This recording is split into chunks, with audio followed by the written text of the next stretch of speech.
Hey y'all, it's Kimberly from the Path Illuminated. Welcome to the channel. If you are returning, thanks for your support. If you're new here, welcome. This is going to be a collective energy reading, and I trust that these messages will find you when Spirit has a message for you here. So let's get going. Thank you, angels, spirits, and guides. What are the messages for the collective at this time? Thank you, angels, spirits, and guides. Okay. Interesting. Okay, so first off here, we have the Ten of Wands.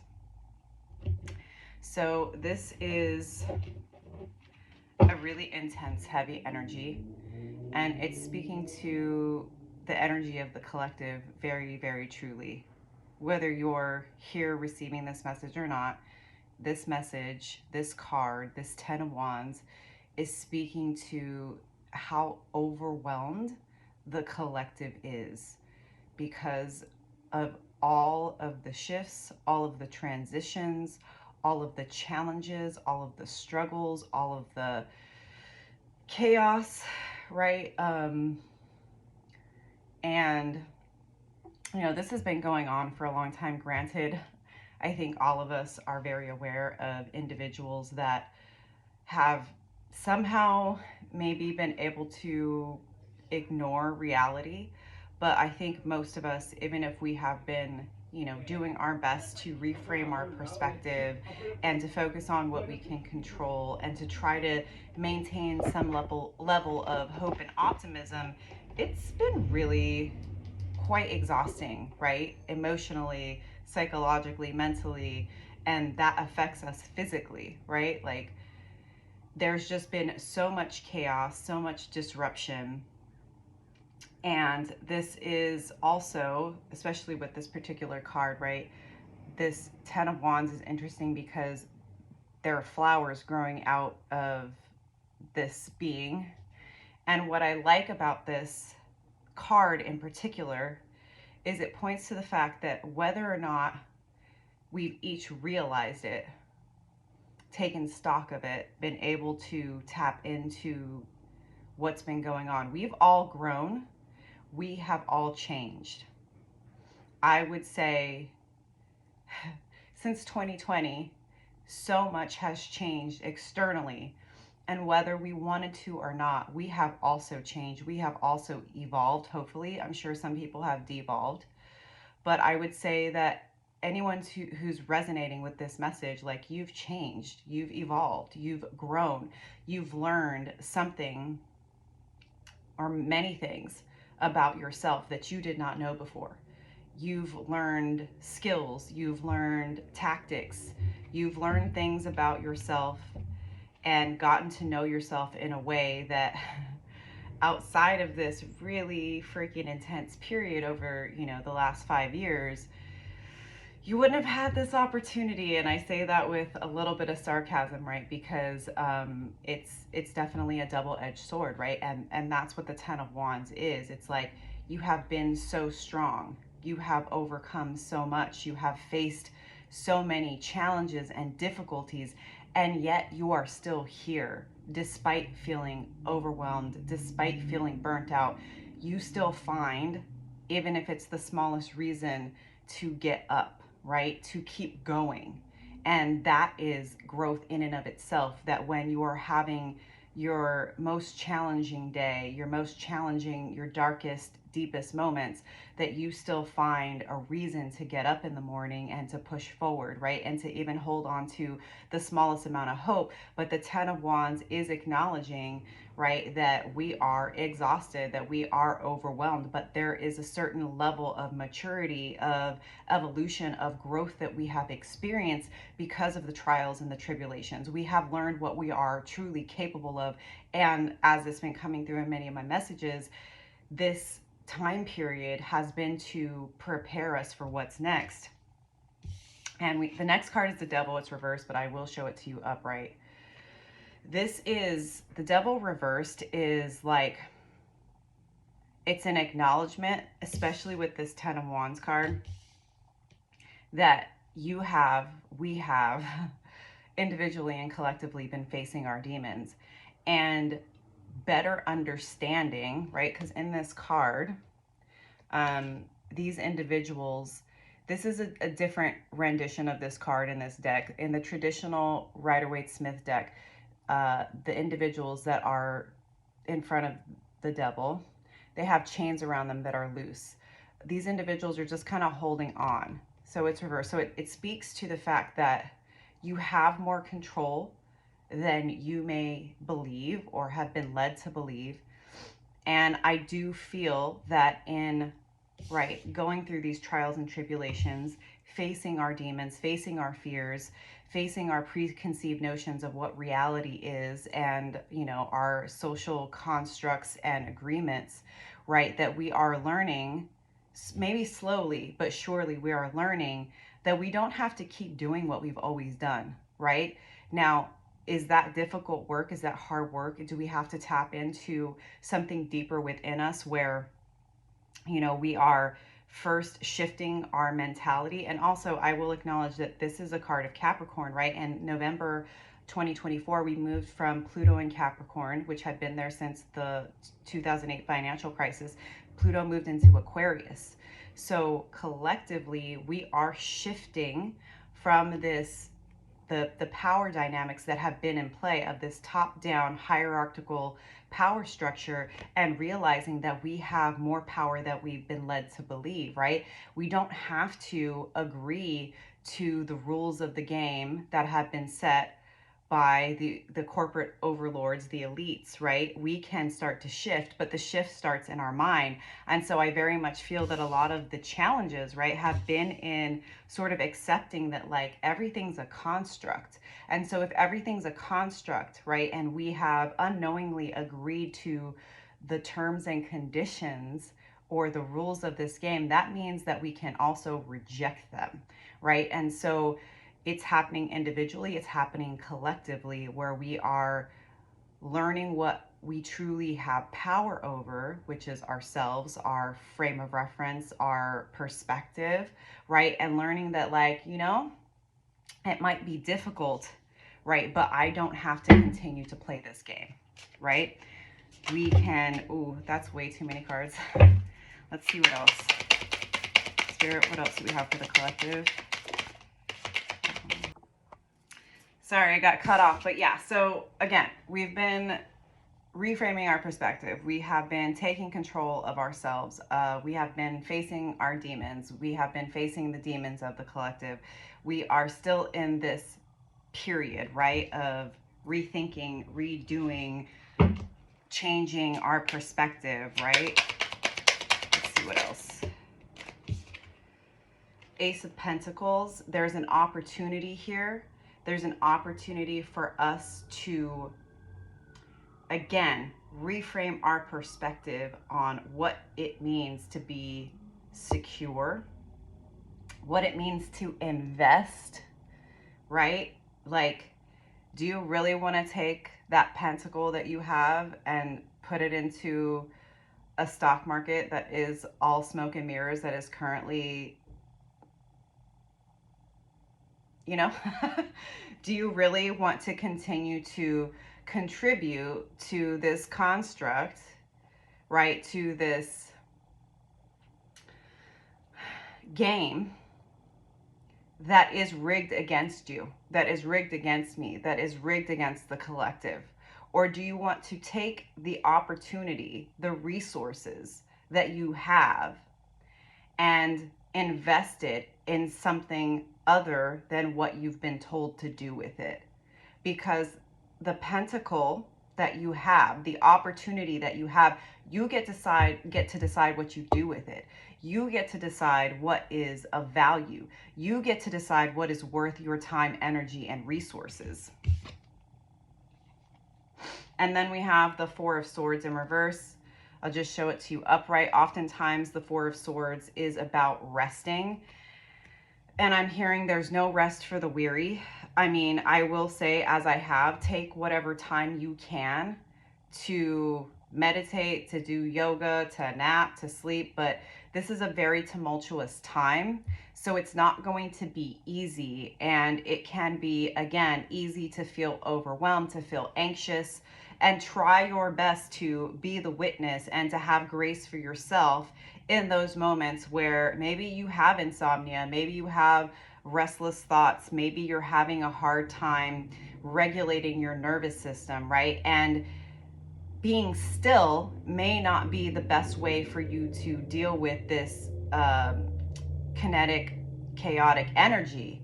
You may need movement to assist your brain, to assist your body in managing all of the inputs, all of the overstimulation that's coming from everything that's happening, all the information you're hearing, all of the changes, the transitions, the chaos, right?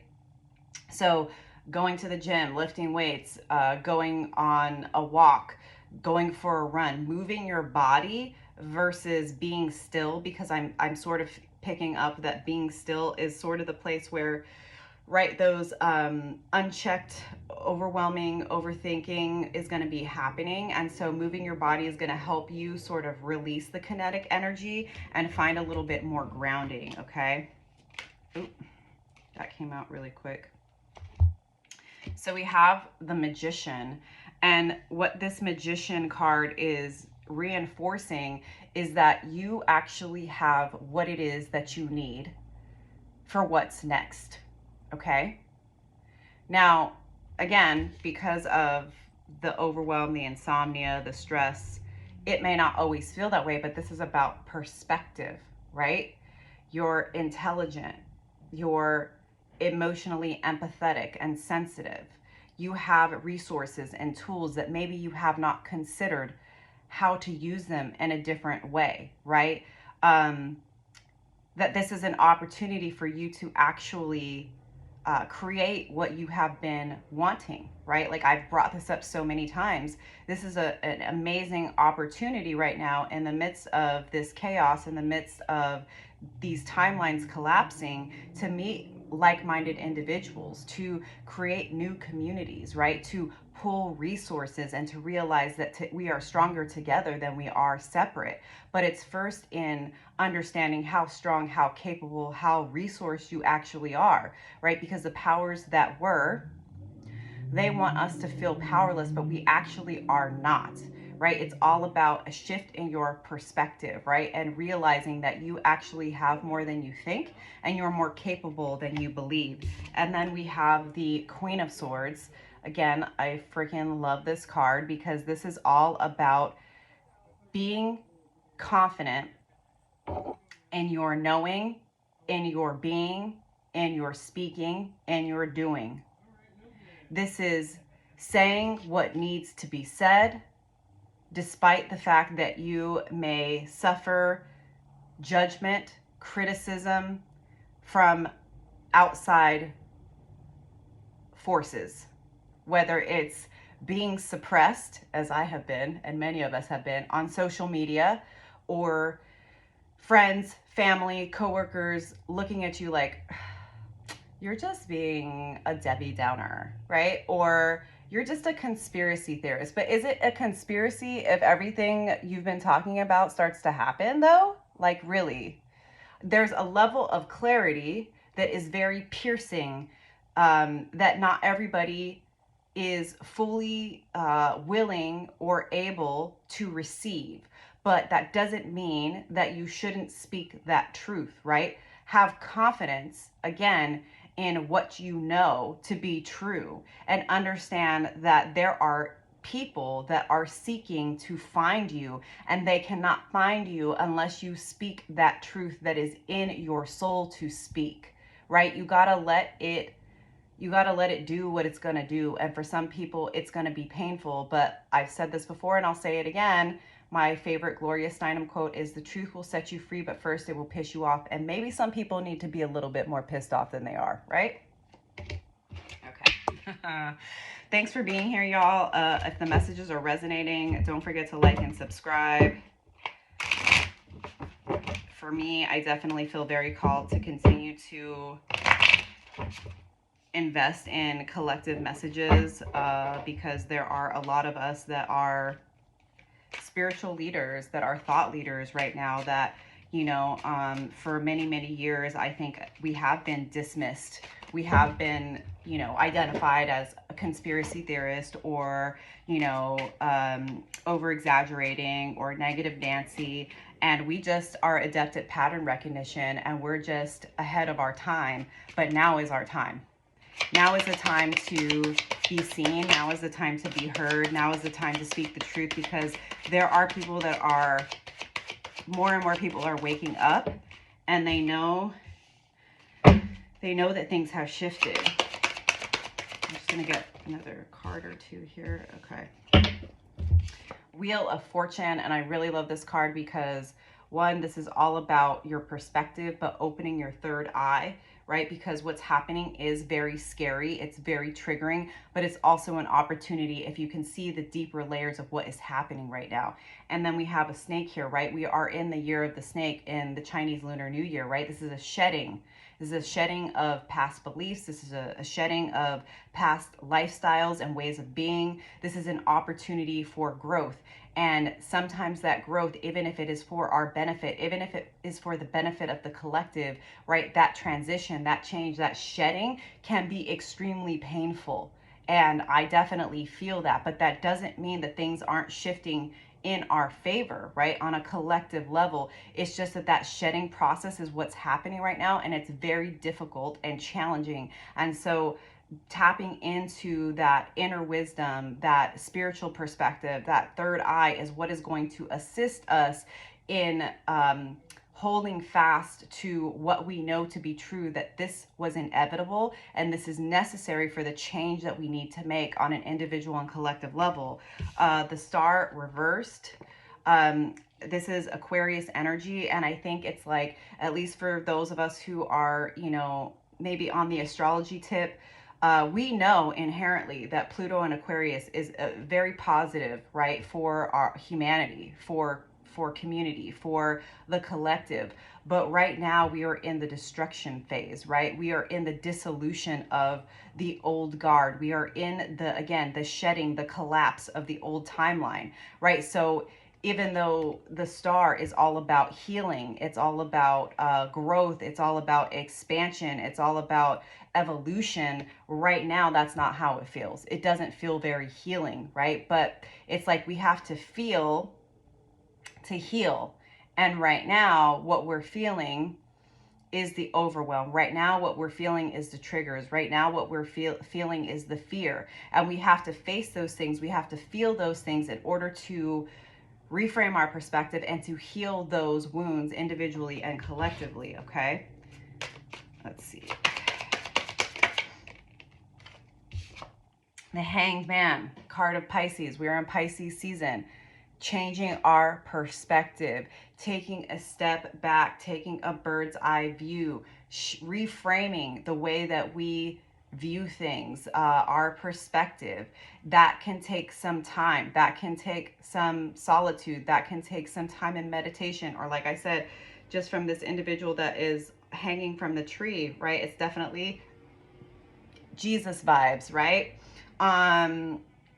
Taking a bird's eye view, taking right, an expanded view of what's happening, right? So that we can see things that maybe when we're so focused on individual aspects of what's happening in the collective can be hard to see, right? We can hyper focus on one area that is maybe overly triggering, right? But then when you come back, you can see the good, the bad, and all of the in between, which is helpful in our perspective. So this is a time where we need to do our best to be the witness, right? And what is the witness? The witness is the observer of our experience, of our personal experience, of the collective experience. And it helps us to gain a different perspective, right? It's a little more detached, which doesn't need to be a negative thing. It's a way for us to not be controlled by our triggers, controlled by our fears, but to understand that what is happening needs to happen for the shift that we have been asking for, right?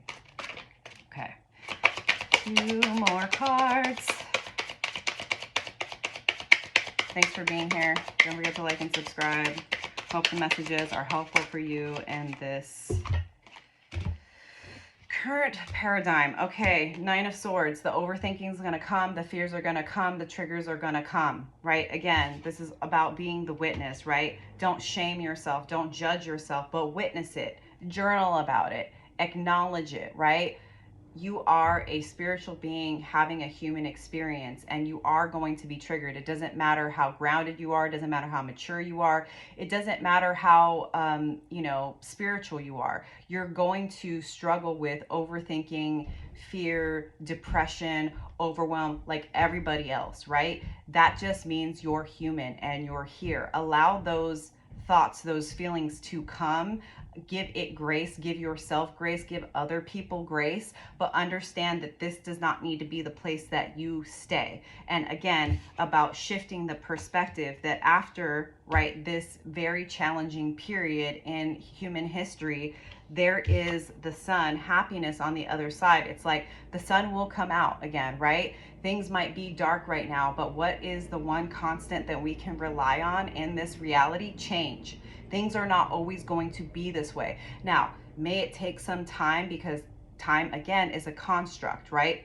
And so for us humans, it can be very difficult because we're like, oh, I want this change. I want this change. And then again, like I've said before, the change starts to happen and we're like, oh, I didn't think it was supposed to feel this way. But in order for us to build something new, the things that were need to collapse so that we can rebuild, right? So that we can build a new reality and understand that the sun is also here to illuminate things that we have not previously seen or identified. And sometimes the sun can be so bright that it's blinding. It can be uncomfortable. It can feel like, oh, it's hot as hell out here, right? So it is in and of itself a double-edged sword, right? But it's also an indication that even though things might be challenging and dark at this time, there is a light at the end of the tunnel, and we need to hold on to hope even in those moments where like we're feeling overwhelmed. Let's remember that we're not always going to feel this way. Things are not always going to be this way. Things will shift. Things will change. Keep the hope. Keep the faith. All right, y'all. I'm going to leave the messages there. Don't forget to like and subscribe. Keep on keeping on, y'all. We got this. One day at a time, one moment at a time. Let's find our community. Let's find our grounding. Let's find our faith. Let's keep going because the world needs y'all. All right. Love you. Peace.